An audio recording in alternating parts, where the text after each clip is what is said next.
There is increasing demand within the society that we live in for economic institutions that promote social good just as much as they promote monetary or corporate good. But if we look critically at the institutions within our society, those institutions are incredibly hard to find, if they exist at all. Especially not an institution as large or as powerful or as influential as the stock market. But what if we could use the stock market and modern capitalism to promote social good as much as we promote corporate good? What if the stock market as an institution could promote values of sustainability and stewardship above values of profitability and consumption? What if the stock exchange could promote the type of behavior we want to see from businesses and governments who've made it their mission to improve the quality of our lives and the well-being of our communities, and if it could reward them financially for that behavior? What if all of this type of social change is just the beginning? The socially responsible stock exchange is a 21st century response to this need. It focuses on core values of socioeconomic equity, corporate social responsibility, and environmental stewardship as a mechanism for economic and social empowerment, and we're shooting for this lovely little smiley face right in the middle. So how does it work? For a business who wants to participate on this exchange, you first have to be listed. You've got to be on the exchange before you can do anything. You then get put up for sale for shareholders, or people who believe in what you do enough to pay money to help you out. Together, you set goals about the things that you want to achieve, and if you succeed, or if you fail, there are results. You do well, shareholders and people who participate in the marketplace reward you through the buying and selling of shares of your company. And if you fail, they will penalize you through the buying and selling of shares of your company. The model itself is practically identical to the stock exchange we have now. The thing I implore you to remember is it's a shift in values that makes all the difference. The strength in changing society comes from seeing the parts of our institutions that work well and the parts of them that do not work so well. In seeing the pieces that do not work well, we are then empowered to take those pieces out and put in something different.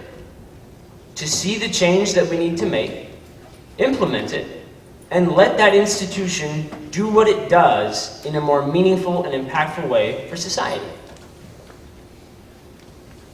Now, I mentioned earlier the role of government. And this might initially be a little concerning for some of you, because I think we can all agree that the government is not and should not be for sale. But hear me out, I promise it is not for sale, and I'll explain.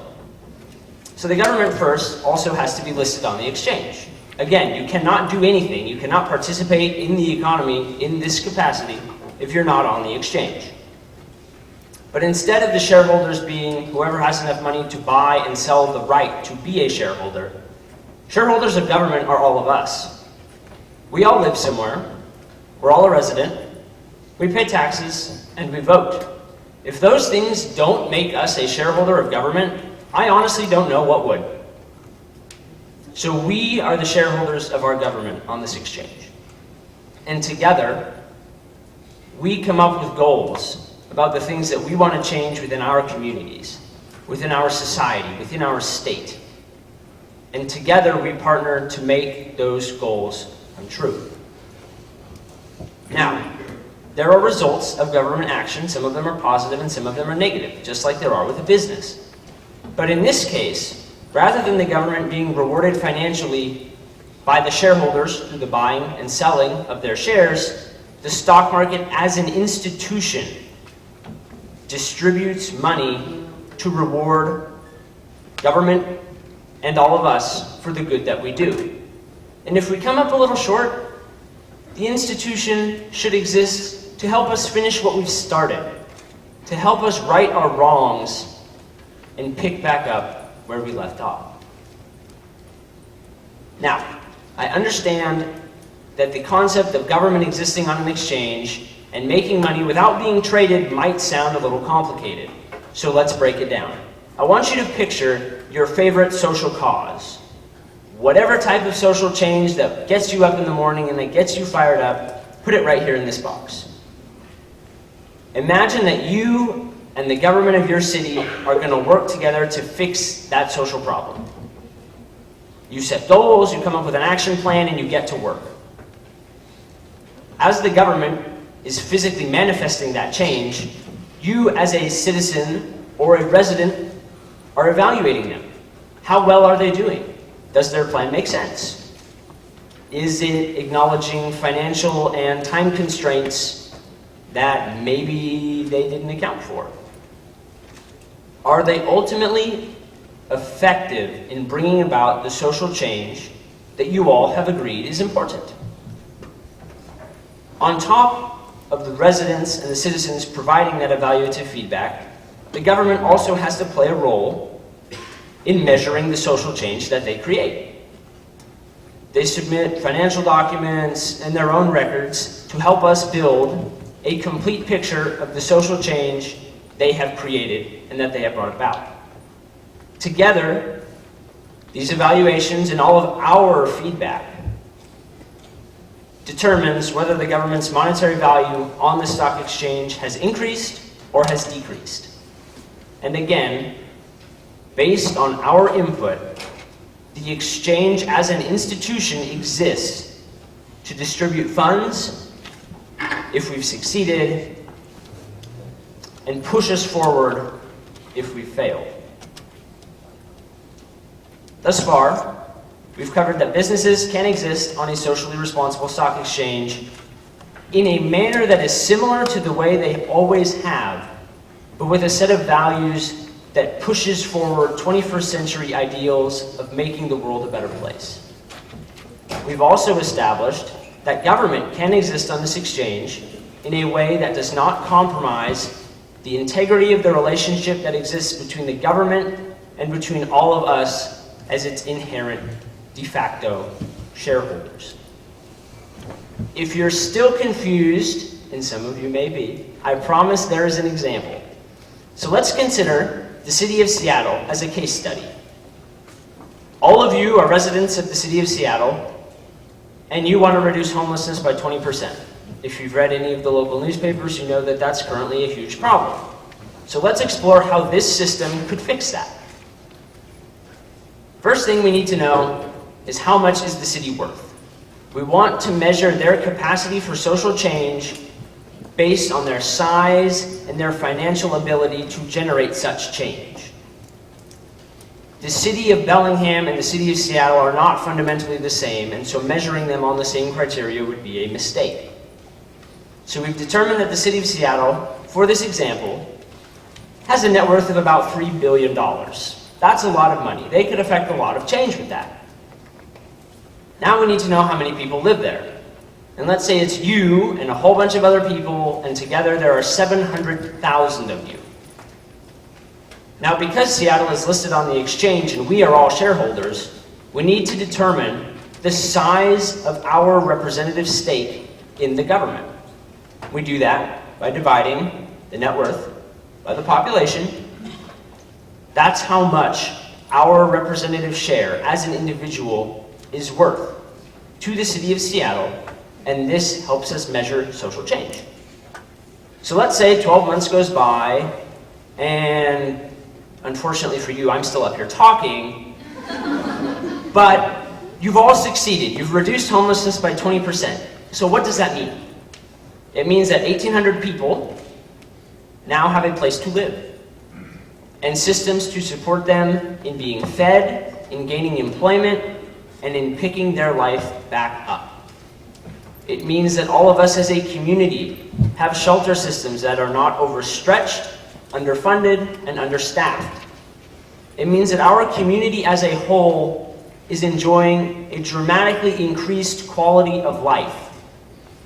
But on top of that, because of Seattle's role in the socially responsible stock exchange, they are entitled to financial compensation for the good that they have done. So let's say through the evaluative process we outlined earlier, that the monetary value of Seattle has increased by 2%. So we've reduced homelessness, the value has gone up by 2%. Well, what do we do with that? Each of us has a piece of the city of Seattle worth this much, right? We've covered that. So we want to figure out what 2% of that is. 2% for each of us looks like $85.71. Not bad for a person, right? But the real power of the model shows when you remember that there are 700,000 of you. 8571 times 700,000 people. It's almost $60 million. $60 million for social change, all because we collectively decided to reduce homelessness by 20%. Now remember that the institution, the stock exchange as an institution, pays out that money. So how do they get the money? Because if we're going to be doling out 60 million here and 60 million there, we need a lot of money to do this, right? It comes down to the fee structure of the institution. So every business or government, based on their size, who wants to participate in the exchange, pays a registration fee and an annual fee to maintain their presence on the marketplace. Those fees for an average business under the current system are almost $8 million apiece, but again, remember it's proportional to size. Then we get here. For every trade that is initiated by a business or an evaluation that we have submitted for our government, the institution as a whole collects 2 cents. That's it, 2 cents. But in a model where you're simulating highly conservatively that there's 500 million trades in a year, 2 cents times 500 million adds up in a hurry. Collectively, in one model, this fee and that fee and the trading fees collected represent a total sum of $9 billion. $9 billion. Whoa, I heard you, that's right. But remember where the money goes. It doesn't go to businesses. They're rewarded through the buying and selling of shares. And sure, a little piece of it goes to the stock exchange because we've got to keep the doors open, the lights on, we've got to be able to maintain the system that we've developed. But the overwhelming majority of that $9 billion goes right there. $9 billion for social change. Think of this exchange as an institution that rewards businesses for the good that they do and serves as a piggy bank for the rest of us. Yes, people make money in the system. It's designed that way. This is economics. But the piggy bank exists for all of us.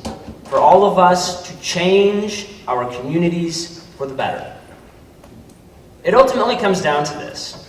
If we're genuinely serious about solving the socioeconomic and environmental problems that we all, as 21st century citizens, are going to have to deal with, we need economic institutions and a stock market that makes society a better place, not just a richer place.